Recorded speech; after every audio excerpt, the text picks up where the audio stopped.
What's up, meatbags? It's the often imitated, never duplicated Tony TGD, and today we're going to be talking about the Taito Milestones 2 collection. You get 10 games for the price of $39.99. I got a review copy of this, so I didn't pay anything. I got it for free $99, and I'm going to give you my thoughts. Overall, these 10 games, in my opinion, are not worth the price of the collection. You get 7 games that have been offered on the Arcade Archives collections individually already for $8 each. 3 exclusive games in Dino Rex, Solitary Fighter, and Darius 2, the 3-monitor version. These 3 games do not make the collection worth it for picking up. I'm sorry. Like I said, the games in here, there's some pretty decent ones, but the ones that you might want, the ones that you might be interested in, you're probably going to be able to pick those up anyway, like I said, individually. So it's really not worth the price of admission for the entire collection. Now, I will go through each game individually and give you my thoughts on those. So let's get this thing kicked off. Ben Barrow Ba has you playing a superhero trying to rescue a woman from a burning building. You go through different buildings, different obstacles. It is a platformer. This one is really fun. I enjoyed this game. It's very colorful, very bright, easy to pick up, hard to master. If you're going to play any game on the collection, this is one of the ones I would recommend. Like I said, it's really fun. Not too much to it. You just go through levels, fight fires, jump over obstacles, avoid traps, avoid hanging lights, rescue the chick, and then move on to the next stage.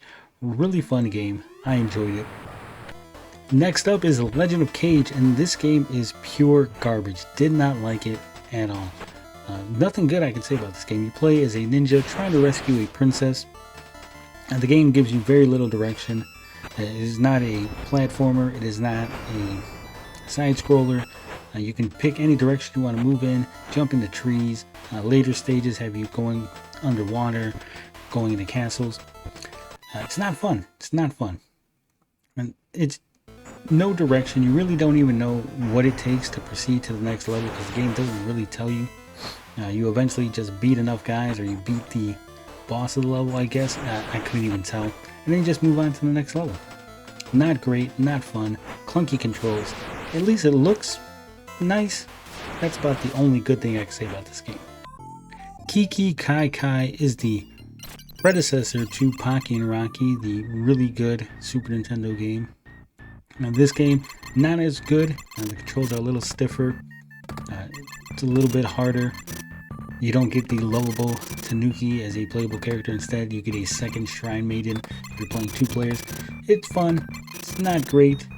Not bad. Solid entry. If you haven't played this one, I would recommend picking this one up either individually, or if you really want multiple games from this collection, then I guess you can go ahead and splurge and get the entire collection. New Zealand Story is a side-scrolling platformer. This is one I hadn't played before picking up the collection. It's a solid game, very enjoyable, very colorful. You play as a kiwi bird, doing platforming, going through levels, trying to rescue other kiwi birds. Like I said, very colorful, very fun. Not too hard, not too difficult, but it's pretty good, like I said. Not much really I can say about it other than that. If you're interested in the game, again, this is one of them I would say, hey, pick this up individually. Decent game. I had a lot of fun playing it. Highly recommend. Darius 2, the 3-monitor version. Really nice looking on the big screen. Almost impossible to play handheld mode because it is very stretched out, as you can see.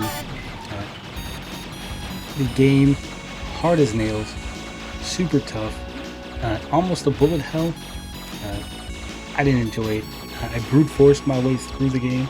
You get unlimited continues. You pick up right where you left off when you continue. So if you just want to beat the game, or you just want to see the later levels, you can just brute force your way through it. It wasn't very fun. Didn't really enjoy it.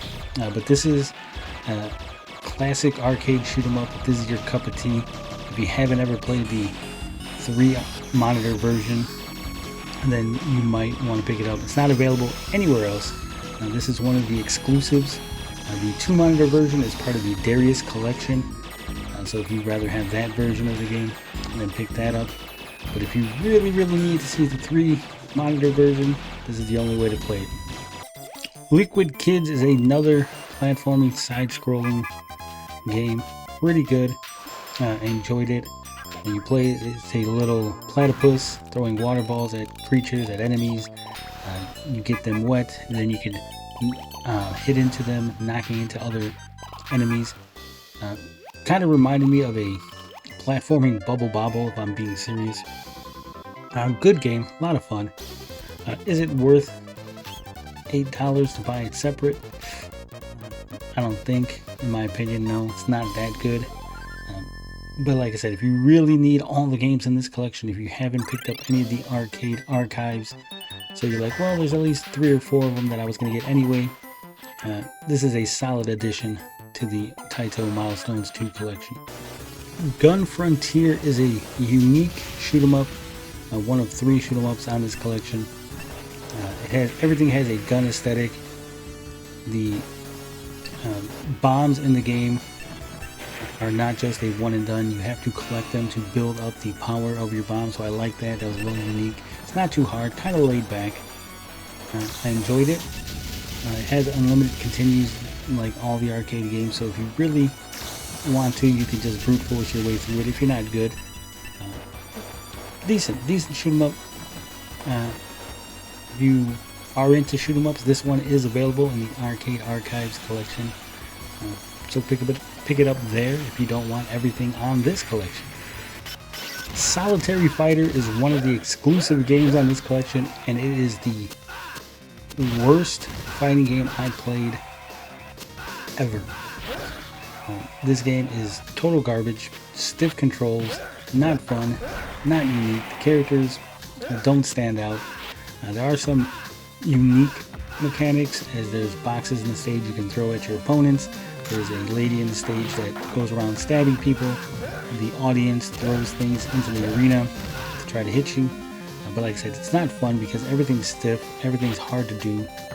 There's no special moves. It's not very fluid. The open nature of the arena, being able to go 360 around your opponent, it sounds good in practice, but it doesn't work. It is a very rough game. Don't recommend it. Metal Black is the 3rd shoot 'em up on the collection. It's a pretty decent game. It has a unique mechanic where as you pick up power-ups, powers up not only your main gun, but your laser. And then if you use the laser, it then drains the entire levels of your power-up, reducing your gun back to its basic form. So there is risk reward. There's sort of a give and take with the laser mechanic. Fun game, unlimited continues. You can just play this at your leisure. Not a bullet hell, but not a bullet hell, right? It's kind of an in-between. Good game, highly recommended. If you haven't played this one, solid entry. The last game on the list is Dino Rex. It is a fighter. You control a dinosaur tamer. You fight other dinosaur tamers. And although you're controlling the dinosaur tamer, technically you're actually really controlling the dinosaur, right? You pick which dinosaur you want, Triceratops, Tyrannosaurus Rex, other dinosaurs, and then you fight. And it is really stiff. It is not Primal Rage. It's not good. It barely beats out Solitary Fighter, just because it's pretty cool that you're fighting as dinosaurs, right? That's every kid's dream. Everybody had dinosaur toys that they banged together. And this is basically what this is. Not a great game. No. This is not an exclusive that would make me want to buy this collection. There you have it. Those are my thoughts on all 10 games available in the Taito Milestones 2 collection. 1 or 2 are pretty solid entries, but like I said, you can pick those up individually for $8. There's really no reason, other than you're a collector or you're someone who really wants to play those exclusives.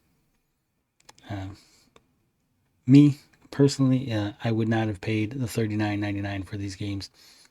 A couple of them I had fun, but I'm gonna say the majority of games just not my cup of tea. If you're really into these games, like really this is your area of expertise, you really love these old arcade games, you probably already picked most of them up anyway. So that's the weird thing, right? These collections, they really got to step up their game. Either make most of them exclusives or offer some extras, some bonuses, some features, maybe some behind the scenes stuff. There's so bare bones, this collection, like I said, doesn't make it worth it. I would skip this one, but that's my thoughts. Let me know what you think in the comment. Anything here stand out to you? Any of these games look interesting? Anything you haven't played? Any games on this collection that you're looking forward to trying? Any games you might pick up individually now that you know they're available on the Nintendo Switch? Let me know in the comments. But as always, love, peace, booty grease. I'm out this bitch.